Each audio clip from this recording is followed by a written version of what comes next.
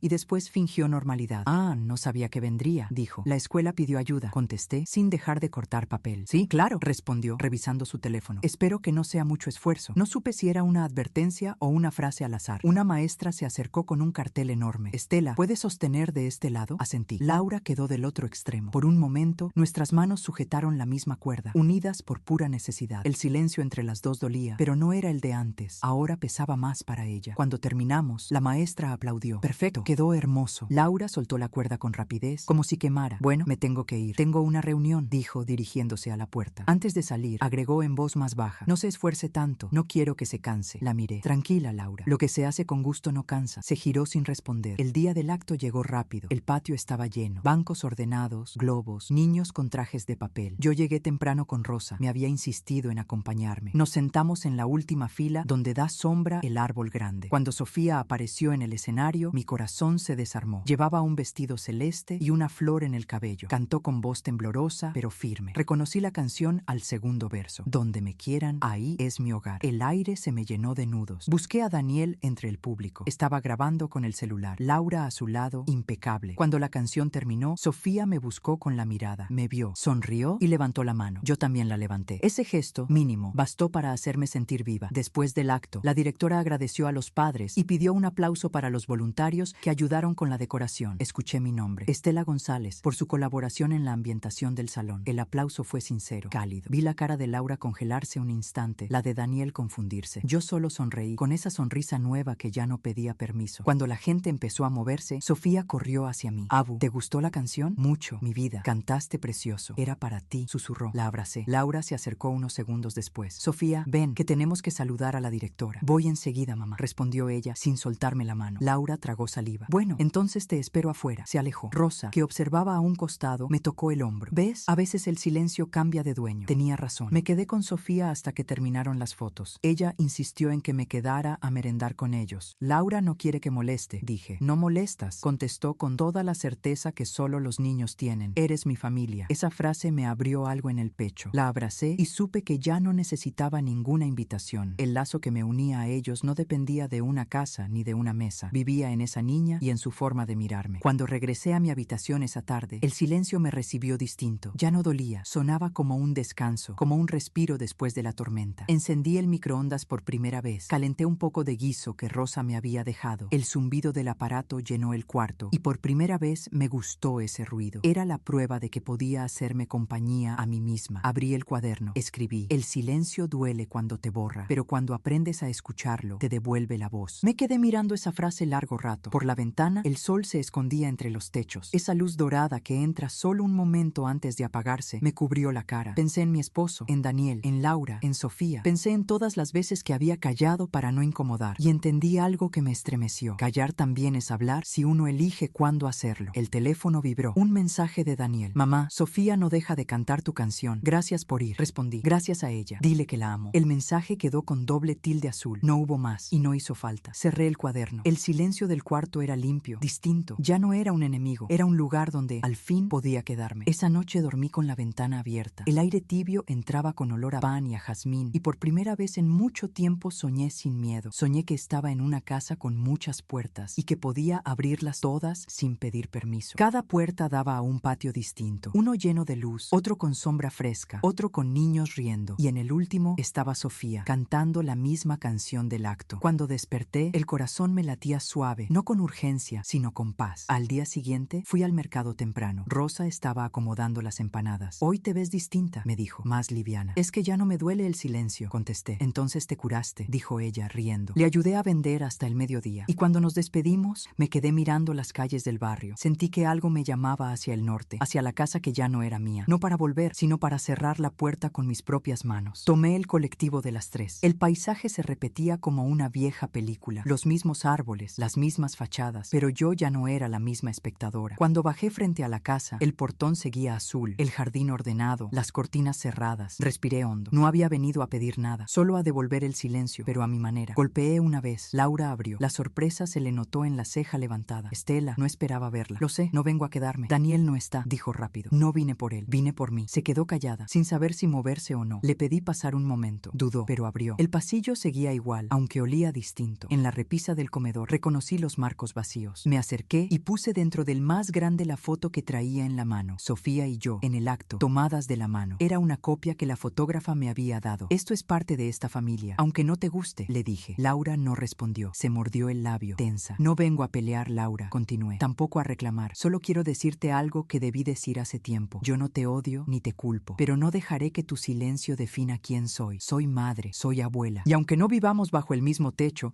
siempre voy a ser parte de esta historia. Ella bajó la mirada. Por un segundo vi cansancio en sus ojos, no soberbia. Tal vez me equivoqué, sé, murmuró. Nunca fue fácil convivir. No busco disculpas, la interrumpí. Solo quería decirlo en voz alta. El silencio ya no me alcanza. Dejé un sobre la mesa. Adentro, una carta para Daniel. No de reproches, sino de agradecimiento. Le escribí que lo amaba, pero que también debía aprender a amar el silencio de su madre sin miedo. Le pedí que cuidara a Sofía, que no repitiera los errores de quedarse callado. Cuando di media vuelta para irme, Laura me detuvo con un gesto. ¿Puedo quedarme con la foto?, preguntó. Sonreí. Claro, pero deja otra copia en casa de Sofía para que sepa de dónde viene. Salí sin mirar atrás. El sol me golpeó el rostro. Sentí el aire nuevo, liviano, sin peso. Al llegar a la esquina, el viento movió mi cabello y escuché mi propia respiración. Era tranquila, completa. Esa noche, en mi cuarto, encendí el microondas y calenté un plato de guiso. El zumbido llenó el silencio, pero ya no dolía. Puse la foto que me quedaba sobre la mesa y le di un último trago al té. El teléfono vibró. Un mensaje de Daniel. Gracias por la carta, ma. Te quiero. Sofía quiere ir el fin de semana contigo. Sonreí. Respondí. Aquí la espero. Que traiga su canción. Apagué el teléfono. Abrí la ventana. La ciudad dormía bajo un cielo naranja. El silencio volvió, pero era mío, obediente, tibio. Cerré los ojos y pensé. A veces el silencio no es vacío. Es la voz que llega cuando por fin aprendemos a escucharnos. Y entendí, sin decirlo en voz alta, que ese era mi verdadero hogar. El sábado amaneció con un sol tan claro que parecía prometer algo. Sofía llegaría al mediodía. Me lo había escrito la noche anterior. Abu, llevo mi canción. Desayuné sin apuro. Preparé la mesa, ordené las flores, abrí las ventanas. La habitación olía a pan y a esperanza. Cuando la portera avisó que había un auto esperando, bajé enseguida. Daniel se quedó en el coche. Sofía bajó corriendo, con su mochila y una sonrisa grande. ¡Abu!, gritó, y me abrazó tan fuerte que todo lo demás se borró. Hola, mi vida. Te traje algo. Sacó una hoja doblada. Es mi dibujo del Día de la Familia, pero te dibujé también. Lo abrió sobre la mesa. Un escenario, un sol, niños cantando. Y en una esquina, una figura con cabello gris y un corazón en el pecho. Esa eres tú, dijo. No te puse lejos esta vez. No pude responder. Solo la abracé. Pasamos el día simple, hermoso. Le enseñé a amasar pan. Pintamos piedras del jardín. Cantó su canción. Rosa subió un rato con jugo y galletas. Se quedó mirando a Sofía cantar y le aplaudió. Tiene voz de pájaro feliz, dijo. Como su madre, respondí sin pensar. Rosa me miró de reojo. ¿Tu nuera? Asentí. A veces los pájaros cantan fuerte para que no se oigan los otros. A la hora de la siesta, Sofía se durmió en el sofá. Yo me senté a su lado y la observé. El silencio era dulce. Me descubrí sonriendo y entonces comprendí que no quería que ella creciera con la idea de que amar es aguantarse, que mi historia debía servirle para aprender que una mujer puede irse sin dejar de amar. Cuando Daniel volvió a buscarla, Sofía no quería irse. Quédate mañana, mi amor, le dije, pero dile a tu papá. Él dudó, miró el reloj, después asintió. Está bien, te llamo mañana. Y se fue. Cenamos pan caliente con manteca y Sofía me contó un sueño. Soñé que volábamos tú y yo con alas de papel. ¿Y a dónde íbamos? A un lugar donde nadie manda callar. Esa frase se me quedó dando vueltas toda la noche. El domingo, al despertar, encontré a Sofía dibujando en la hoja una casa pequeña rodeada de árboles. ¿Quién vive ahí?, pregunté. Tú, contestó. Y yo los fines de semana. ¿Y los demás? Vienen a visitarnos si quieren portarse bien. Reímos. Pero en el fondo, su inocencia me mostraba una verdad. Había espacio para una nueva vida. Una casa donde no hiciera falta pedir permiso para ser. Después del almuerzo, Sofía se sentó en la cama con el teléfono. Mamá dice que ya viene, asentí. Me lavé las manos, guardé los platos y me quedé mirando por la ventana. El cielo tenía ese color de tarde que anuncia cambio. El auto llegó. Laura bajó. Vestido claro, lentes oscuros, sonrisa tensa. Golpeó la puerta y entró sin esperar. Hola, dijo. Vengo por Sofía. Ya está lista. Ella miró alrededor. El microondas, las flores, los dibujos en la pared. Se ve acogedor, comentó. Me alegra que esté bien. Lo estoy, respondí. Sofía corrió hacia ella. La abrazó. Mamá, mira mi dibujo. Laura lo miró un segundo. Muy bonito, mi amor. Sofía señaló. Ahí está la casa de la abuela. Laura asintió. Sí, claro. Luego gracias me miró por cuidarla. Siempre. El silencio volvió a pararse entre nosotras, pero ya no era el mismo. Ahora, la que lo controlaba era yo. Cuando se fueron, me quedé en la puerta un largo rato. La calle estaba tranquila y en ese vacío sentí que el capítulo de mi vida con ellos había llegado a un punto distinto. Ya no era huida, era elección. Esa noche, mientras el agua del hervidor subía, saqué el cuaderno. Escribí. Hoy entendí que irse no es abandonar. Irse es elegir la paz cuando el amor duele mal. Debajo, anoté. Mañana busco trabajo fuera de la ciudad. Lo decidí sin dramatismo. El dinero de las empanadas alcanzaba justo, pero Rosa tenía una prima que necesitaba ayuda en una casa de descanso al sur. Podría cocinar allí, cuidar plantas y dormir tranquila. Nada más, nada menos. Guardé el cuaderno, apagué la luz. Antes de dormir, oí mi voz por dentro, suave pero firme. Este es el día que empiezo a irme de verdad. Al amanecer, empaqué mis cosas. No eran muchas. 2 vestidos, una manta, el cuaderno, la carta de mi esposo, la foto con Sofía y una cajita de madera con monedas. Rosa me esperó en la puerta con un termo de café y el bolso de las empanadas empanadas. Llévate esto para el camino, me dijo. Es comida, pero también suerte. Nos abrazamos largo, sin palabras. El autobús partió cuando el sol recién tocaba los techos. Dejé que la ciudad se alejara por la ventana, sin mirar atrás. Las calles que antes me parecían conocidas,